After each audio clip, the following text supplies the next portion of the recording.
আসসালামু আলাইকুম রহমতুল্লাহ। আশা করি সকলে ভালো আছেন। তো আমরা চলতে ফিরিতে কিন্তু মাঝে মধ্যে দেখি যে নদীর আশেপাশে বা ব্রিজের নিচে এমন ছোট ছোট বাড়ি কিন্তু দেখা যায়। তো আজকে একটু শখ করে এখানে আসলাম, একটু কথা বলে দেখবো তাদের অবস্থা কেমন, এটাই।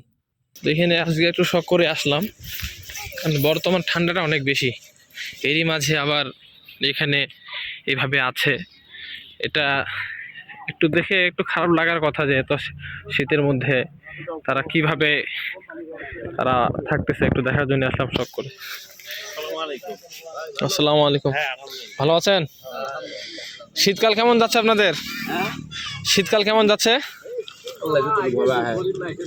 আপনাদের? শীতকালে বেশি কষ্ট হয় না বন্যাকালে, বর্ষাকালে? আমাদের মনে হয় শীতকালে বেশি কষ্ট হয়। শীতকালে, কিন্তু বর্ষাকালে তো এই জায়গাটা ভরাট হয়ে যায়, তখন আবার আর এক জায়গায় যায়। আর শীতটা এমন যে সবসময় সহ্য করা যায় না। মানে মূলত হচ্ছে এনারা এদিকে এসে ব্যবসা করতেছে, ওই যে হরেক মাল বিক্রি করে, হরেক মাল অনেকে বিক্রি করে না, তারা ওইগুলো বিক্রি করে, আরো অনেকে অনেক কিছু পণ্য নিয়ে আসছে, তাই না ভাই? তো যাক, কথা বলে ভালো লাগলো। আল্লাহ আপনাদের হেফাজত করুন। আর তাদের বাড়ি ঘর মূলত যে মানে ডুবে গেছে আর কি পানিতে, হ্যাঁ, নদীর আপনাদের বাসায় কি আমরা ভিতরে ঢুকতে পারি না? হ্যাঁ, বাসা দেখা।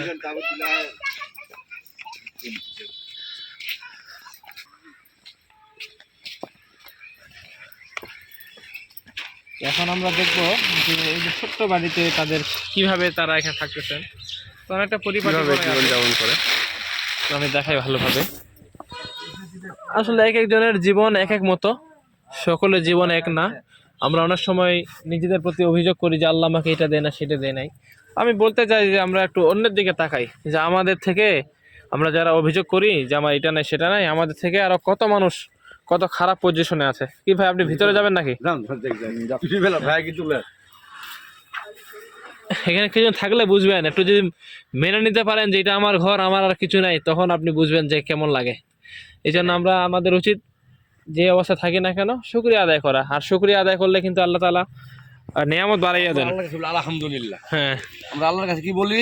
আলহামদুলিল্লাহ। আমার তো কাগজের ঘর আছে, আর কার ঘর তাও নাই। পাগল কিন্তু আস্তে ঘুমা।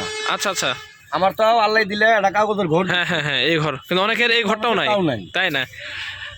তাহলে আপনাদের মূলত যে এই যে এই একটা পরিস্থিতি, এই যে ছোট ঘরের মধ্যে থাকেন, কিন্তু এরপর আপনাদের কোনো অভিযোগ নাই?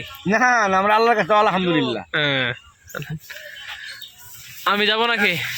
আপনি আসতে পারেন, একটু বসি, প্রথম আর কি আসলাম তো। রুমে অবশ্যই গরম আছে। আসলে বিষয়টা অনেকটা আগ্রহ কি যে কোনো দিকে বাতাস ঢুকতেছে না, সমস্যা নেই, থাকতে ভালোই লাগতেছে।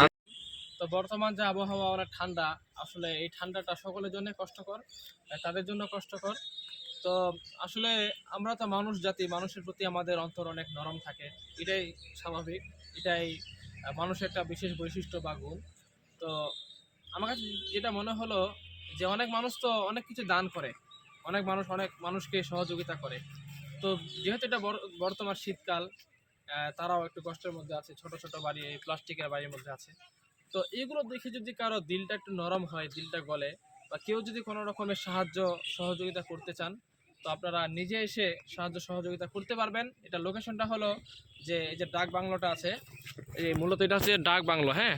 আর এই পাশে ব্রিজ, তো হাসপাতাল, এই যে বাইলাডাঙ্গি সরকারি হাসপাতালের একটু দক্ষিণ পাশে আর কি, এই যে ব্রিজ দুইটা আছে, ব্রিজের নিচেই কিন্তু ওই যে এই বাড়িগুলো, হ্যাঁ। তো এখন শীতকাল, অনেকে কিন্তু কম্বল দান করেন, আর অনেক কিছু সহযোগিতা করেন, বিতরণ করেন। তো এমন যদি কারো ইচ্ছা থাকে, তো আপনারা নিজে এসে দিতে পারেন, অথবা যদি কেউ আমাদের মাধ্যমে সহযোগিতা করতে চান, তো এটাও জানাবেন। আর মানুষের পাশে দাঁড়ানো এটা মানুষের দায়িত্ব, কর্তব্য। তো সকলে ভালো থাকবেন, সুস্থ থাকবেন। আসসালামু আলাইকুম।